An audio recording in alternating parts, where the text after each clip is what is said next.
Estar bem informado tem um custo. Não estar, custa muito mais.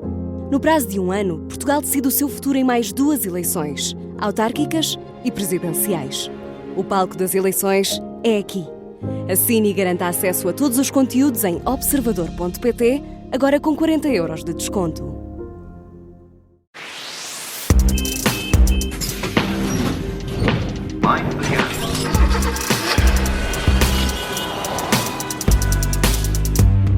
Está no ar Operação Stop na Rádio Observador, sempre aos domingos, depois do Jornal das 8, com o Alfredo Lavrador, que nos traz todas as novidades, não é, Alfredo? É sempre assim, contigo. Já estamos habituados. João. Vamos a isto, vamos ao tema desta semana. Vamos falar de mobilidade, até porque nem sempre o local em que habitamos, no fundo, é bem servido de transportes públicos e às vezes os pais não conseguem ajudar os filhos, não é? A ir para a escola e a regressar.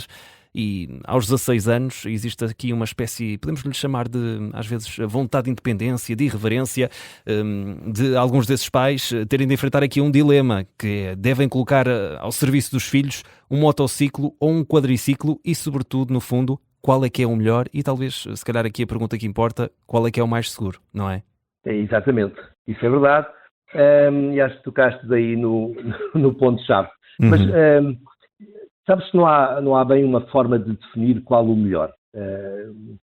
Para começar, há pessoas que adoram motas, há pessoas que detestam motas. E para esses está o assunto resolvido. Mas eu, como utilizo ambos desde que pude, basicamente desde que comecei a trabalhar e ganhei o dinheiro suficiente para comprar a minha primeira moto, e à semelhança de muitos amigos e conhecidos com quem me dou, considero que nada transmite uma sensação de liberdade como uma moto, como um veículo de 2 rodas, inclusivamente a própria bicicleta. Mas admito, obviamente, porque é óbvio, os quadriciclos são muito mais versáteis. É bom recordar, só para quem está meio fora disto, que aos 14 anos um jovem já pode conduzir em Portugal um motociclo com 50 cm3, ainda com potência reduzida, fica com cerca de 5,4 cavalos. Está claro que só fica, aliás, a maior parte das vezes nem chega a ficar, porque como não é fácil medir qual é a potência que aquela coisa debita, nem se está limitado a 45 km/h como devia, na prática qualquer um serve. Mas a partir dos 16 anos, que é aquilo que estamos a falar, já pode guiar não só uma 50 cm3 sem qualquer limite de potência, como uma 125 com aquela potência reduzida, no mesmo esquema, só está reduzida no papel, teoricamente com um máximo de 15 cavalos. Porém, com esta mesma idade, também pode, e daí o programa que tu lançaste, pode conduzir um quadriciclo, que se chama um quadriciclo pesado, uma vez que tem mais potência e pode chegar a 45 km/h, seja o motor a gasolina, a gasóleo ou elétrico. Portanto, isto é o que está em cima da mesa. Agora, em relação ao melhor, depende de pessoa para pessoa. Pois, e tu falavas aqui disso, que era impossível escolher, mas nesta impossibilidade de apontarmos então qual é o melhor meio de transporte para alguém que tenha 16 anos, vamos então aqui tentar concentrar nas vantagens das tradicionais motorizadas e nos populares mata-velhos, também conhecidos por papamesadas. Começamos pelas motorizadas, Alfredo? Olha, as motorizadas, portanto, os tais motociclos, não é? Que todos nós conhecemos, designamos há anos por motorizadas, por terem 50 cm3, uma vez que as 125 já não são motorizadas, são o ideal como meio de transporte urbano durante aproximadamente 9 meses do ano. Isto hoje, com as alterações do clima, as coisas tendem a mudar, mas pronto, na grande maioria do ano são o ideal. É claro que isto afasta muitos pais. O que afasta, efetivamente, muitos pais é que podem ser um perigo nas mãos de um miúdo ou de uma miúda mais distraído ou mais irresponsável. Daqueles, estás a ver, aqueles artistas que fazem cavalinhos em tudo quanto é sítio. E nas mãos de um miúdo desses costuma ser mais delicado. Mas a questão é se as pessoas forem, se as crianças, e a maior parte delas se forem responsáveis, aí não há grandes dúvidas e as suas vantagens são sensíveis, mesmo se apanharmos uma molha volta e meia. E, acima de tudo, são mais baratos. Logo, Uhum. têm também mais adeptos por causa dessa situação. Então, e os quadriciclos protegem da chuva, não é? E podem ser utilizados o ano todo, pelo menos. Já é uma vantagem também. Não, isso é verdade. E podes fechá-los, não podes fazer isso numa motorizada Exato. ou numa moto. Podes ter lá os teus livros dentro, podes ir às compras e podes fazer um miminho e levar para os teus pais as compras do supermercado, aquela coisa que falta, não muito volumosa. Uhum. E isso é uma grande vantagem. Podes ir para a tua atividade de lazer, a seguir às aulas, uma vez que tens bagageira, podes ter as coisas lá dentro, isso na moto não acontece. O que queres levar, tens de transportar na mochila. A versatilidade depende nitidamente para o quadriciclo. Agora, são efetivamente mais caros, aliás, são até estupidamente caros, face ao produto que é.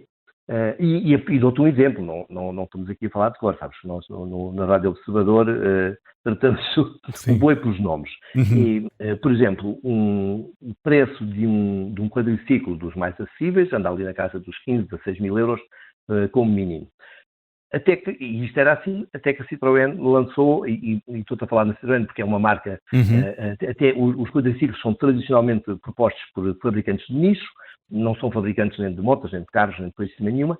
A primeira vez que um fabricante de automóveis se dedicou a fazer, a produzir, conceber e a construir um veículo, um quadriciclo pesado, como se produz um carro, digamos assim, só que com as necessidades de um quadriciclo, o preço baixou de 16 mil para 9 mil euros, ou seja, não estamos provavelmente a falar da mesma coisa.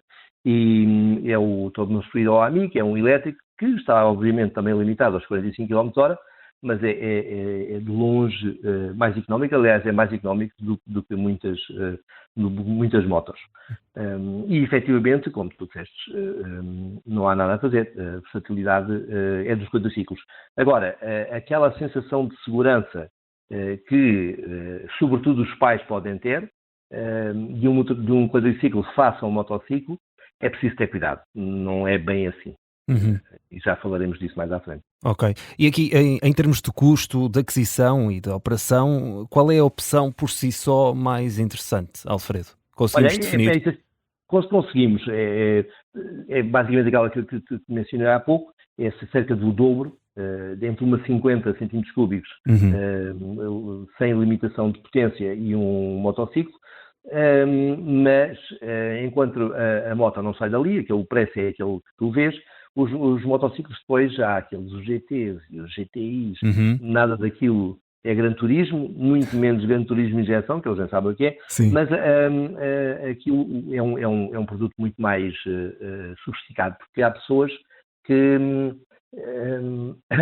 querem um quadriciclo, mas querem no mais bonitinho, mais perfeitinho. E então estão na disposição de gastar mais dinheiro, mas é um direito que lhes assiste e fazem muito bem, porque a indústria precisa de quem compre os produtos mais caros, não apenas só os mais baratos.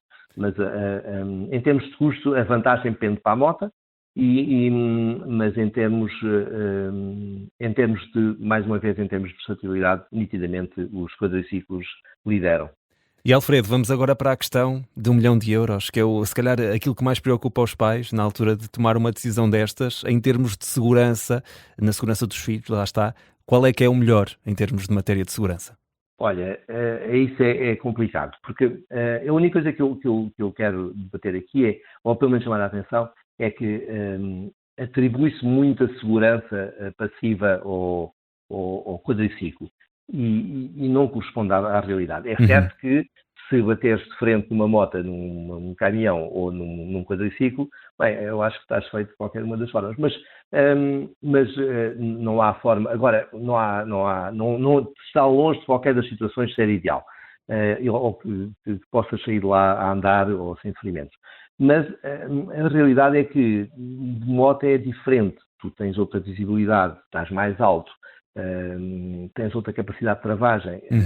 Os quadriciclos são provavelmente um Fórmula 1 que trave assim que o piloto decide pensar. E se calhar dá uma travar. espécie de, não sei se concordas, uma espécie de segurança que não existe, não é? Ou que existe, mas que é pouco. Exatamente, é uma falsa sensação de Exatamente, segurança. é essa a expressão. E depois, eu já caí de moto, tenho muitos amigos que já caíram de moto, e todos eles estão cá, felizmente, e não me parece particularmente robustos ou resistentes a este tipo de danos, mas é muito complicado nos quadriciclos e não tomem, a minha opinião, como boa.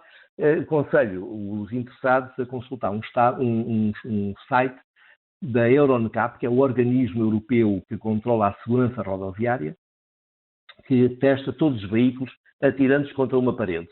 Porque, lá está, de frente para um motociclo, à semelhança do que acontece com qualquer outro veículo, pode vir um carro e são todos eles mais pesados. E a regra nos embates frontais, ou qualquer tipo de embates, mas agora concentramos só nos frontais, é que o veículo mais pesado sofre menos durante o embate.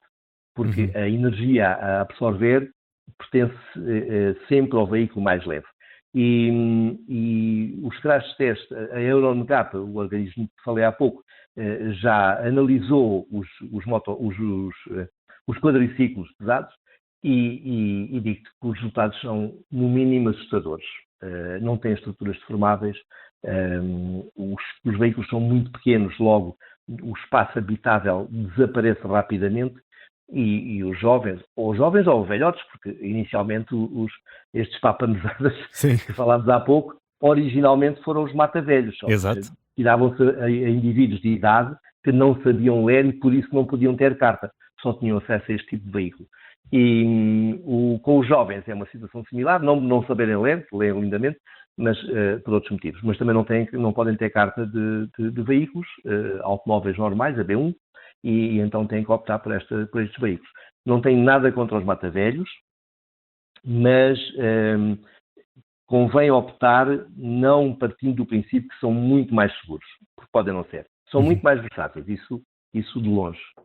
E as tuas explicações, de certeza que ajudam, no fundo, se calhar, a acalmar mais os pais neste início de ano letivo e quem sabe mais à frente, porque é um dilema que pode surgir ao longo dos próximos tempos. Alfredo, nós ficamos por aqui nesta edição da Operação Stop. Foi um gosto. Um dia destes volto para te fazer companhia por aqui. Tu estás de regresso no próximo domingo. Um abraço. Obrigado, João. Foi um prazer.